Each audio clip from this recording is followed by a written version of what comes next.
Ya, terima kasih masih bersama kami di iNews Today. Pemirsa, 1 minggu berselang, kasus kematian diplomat muda Kementerian Luar Negeri Arya Daru Pangayunan masih menjadi misteri. Polisi hingga kini belum juga mengungkap penyebab pasti kematian korban.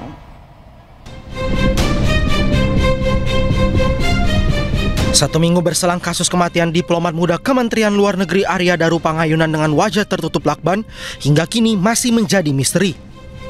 Berbagai dugaan berkembang di publik mengenai apakah kasus ini merupakan pembunuhan atau bunuh diri. Sementara polisi kini masih menyelidiki apa yang sebenarnya menimpa Arya Daru Pangayunan. Namun setelah 1 minggu belum ada kepastian mengenai penyebab kematian korban. Polisi menyelidiki setiap rincian barang bukti termasuk jejak sidik jari pada lakban yang melilit hingga bagian kepala korban. Selain itu polisi juga menunggu hasil penyelidikan patologis terhadap organ tubuh korban.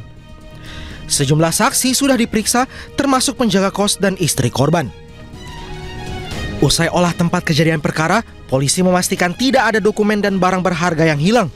Tidak ada indikasi kekerasan pada tubuh korban. Sebelumnya diketahui Arya Daru Pangayunan pernah menangani kasus tindak pidana perdagangan orang sebelum kematiannya. Meski demikian, polisi belum mengonfirmasi apakah kasus TPPO yang ditangani memiliki keterkaitan dengan kematian sang diplomat muda. Dari Jakarta, tim liputan iNews melaporkan. Sementara itu, Kapolri Jenderal Listio Sigit Prabowo angkat bicara terkait kematian diplomat muda Kementerian Luar Negeri Arya Daru. Ya, polisi masih menunggu hasil dari laboratorium forensik. Hasil dari laboratorium forensik, kemudian juga penelitian yang dilakukan secara mendalam, supaya kemudian nanti pada saat diputuskan merupakan kesimpulan berdasarkan saintifik dan kira anak buah saat ini khususnya Metro, Polda Metro sedang bekerja keras. Mudah-mudahan hasilnya bisa segera keluar. Kira-kira berapa lama Pak Kapolri? Ya, kita ke informasi lain. Pemirsa, istri almarhum Brigadir Nur Hadi Elma Agustina ini polisi yang dibunuh atasannya di Lombok Barat, Nusa Tenggara Barat, meminta agar kasus kematian suaminya diusut hingga tuntas. Istri Brigadir Nur Hadi, Elma Agustina, meminta agar penangkapan kasus hukum kepada para tersangka pembunuh suaminya diusut tuntas serta tidak ada unsur rekayasa atau intervensi. Elma menyampaikan permohonan tersebut saat dikunjungi oleh Kompolnas di kediamannya. Istri almarhum Brigadir Nur Hadi, Elma Agustina, mengaku sedikit lega setelah mendengar penjelasan langsung bahwa proses hukum berjalan transparan dan profesional. Elma meminta para pelaku dihukum seberat-beratnya serta menyampaikan harapannya agar kepolisian memberikan jaminan masa depan bagi dirinya dan anak-anaknya. Semuanya dituntaskan sama nggak yang berlanjut saja. Terima kasih semuanya. Tadi sempat minta apa katanya soal jaminan? Minta hak dan kewajiban. Hak dan kewajiban saya sebagai istri almarhum yang menjadi anggota sama kewajibannya dari instansi kepolisian kepada istri dan anak-anaknya. Seperti diketahui, polisi telah menahan 3 tersangka dan pemberhentian tidak dengan hormat atau PTDH kepada 2 tersangka. Dari Lombok Barat, Nusa Tenggara Barat, Hari Kasidi, iNews melaporkan. Pemirsa, nelayan Pantai Pengklung, Pesanggaran, Banyuwangi menemukan jenazah perempuan yang diduga korban KMP Tunu Pratama Jaya yang tenggelam di Selat Bali. Ya, jenazah langsung dievakuasi dan dibawa ke kamar jenazah Rumah Sakit Umum Blambangan.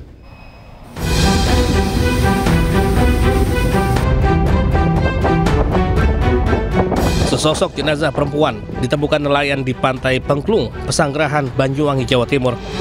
Jenazah ditemukan di darat yang terhempas ombak laut saat pasang. Namun kondisi jenazah sudah tidak bisa dikenali karena faktor alam. Meski demikian, jenis kelamin diketahui perempuan dan hanya mengenakan bra berwarna pink. Petugas langsung mengevakuasi dan membawanya ke kamar jenazah Rumah Sakit Blambangan, Banyuwangi untuk dilakukan identifikasi. Hingga saat ini sebanyak 17 penumpang KM Tunu Pratama Jaya masih dalam pencarian. Sejauh ini sudah 18 penumpang ditemukan meninggal dunia dan 30 orang selamat. Dari Banyuwangi, Jawa Timur, Eris Utomo, iNews melaporkan.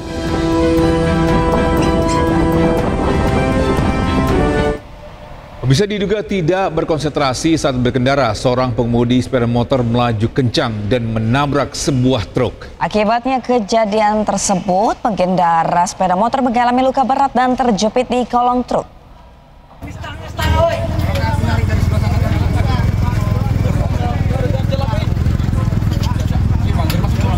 Kecelakaan yang melibatkan truk barang dan sepeda motor terjadi di Jalan Lintas Sumatera, tepatnya di Desa Dolokpop, Batubara, Sumatera Utara. Kecelakaan berawal saat ketika pemotor melintas dari arah Medan menuju Kisaran, sementara truk barang melintas dari arah berlawanan. Setibanya di lokasi, pengendara motor melaju dengan kecepatan tinggi, diduga mengalami kelelahan sehingga tidak berkonsentrasi mengendarai kendaraannya. Melihat motor oleng ke kanan, sopir truk langsung menghentikan kendaraannya, namun pemotor terus melaju dan menabrak truk bagian depan yang mengakibatkan pemotor bersama motornya terjepit di kolong truk. Ironisnya saat kejadian sopir truk sempat melarikan diri, namun kini sudah menyerahkan diri ke Satlantas Polres Batubara. Hingga kini petugas masih melakukan pemeriksaan terhadap kasus tersebut, sementara itu truk, barang, dan motor sudah diamankan di Satlantas Polres Batubara. Dari Batubara, Sumatera Utara, Fadli PLK, iNews melaporkan. Pemirsa, viral aksi sekelompok orang yang merupakan debt collector menarik paksa motor milik seorang pria di Jalan Raya Bogor, Sukmajaya, Kota Depok.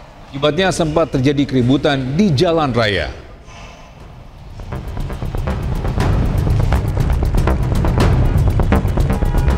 Terlihat dari video yang beredar di media sosial, ada 4 orang debt collector yang ribut dengan pemilik motor. Korban yang mengenakan helm dan tas warna biru berusaha merebut kunci motor dari tangan salah satu debt collector tersebut. Meski korban sempat berhasil merebut kembali motor miliknya, namun aksi rebutan motor masih terus berlanjut. Menurut seorang warga, Agus mengatakan debt collector yang berjumlah 4 orang itu sempat melakukan pemaksaan untuk membawa motor incarannya dengan cara merebut kunci motor. Perebutan motor ini berlangsung sekitar 15 menit hingga akhirnya sang pria dapat lolos. Sih terakhir dia ada pengendara Gojek lewat, dia nanya, kenapa nih bang, gitu kan. Nah terus si Matela bilang ke Gojeknya, bang ini bang tolong dampingin aja bang, gitu. Itu ke apa? Ke Gojek lewat kebetulan. Oh, jadi ada yang bantuin ya? Ada yang bantuin. Ya. Aksi berebut paksa kendaraan yang dilakukan oleh sekelompok debt collector kerap terjadi di wilayah tersebut lantaran tak ada pihak kepolisian yang berjaga. Dari Depok, Jawa Barat, Iyung Rizky, iNews melaporkan. Bisa petugas Dinas Perhubungan Kota Medan, Sumatera Utara menjadi korban penganiayaan oknum juru parkir. Atas kejadian tersebut, personel Dinas Perhubungan mengalami luka di wajah dan perkaranya telah dilaporkan ke polisi.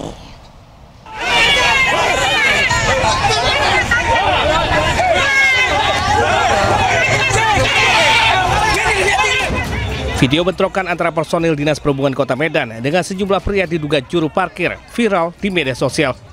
Bentrokan berawal saat sejumlah petugas Dinas Perhubungan Kota Medan melakukan penertiban parkir liar.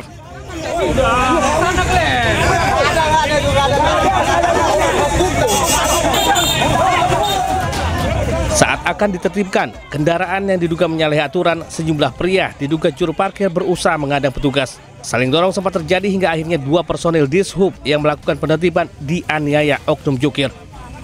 Akibat pemukulan tersebut, salah seorang personil Dishub harus dirawat di Rumah Sakit Umum Usuh. Lakukan pengembosan, kita dihalangi sama sejumlah petugas jukir. Kita dihalang lagi sampai kita diginiin, didorong-dorong, baru ada teman saya yang kena pukul. Yaitu teman dari patroli juga, Erik Ginting, dan sekarang diopnami. Kasus pemukulan personil Dishub Kota Medan tersebut kini sudah dilaporkan ke Polsek Medan Timur. Dari Medan, Sumatera Utara, Aminur Rashid, iNews melaporkan.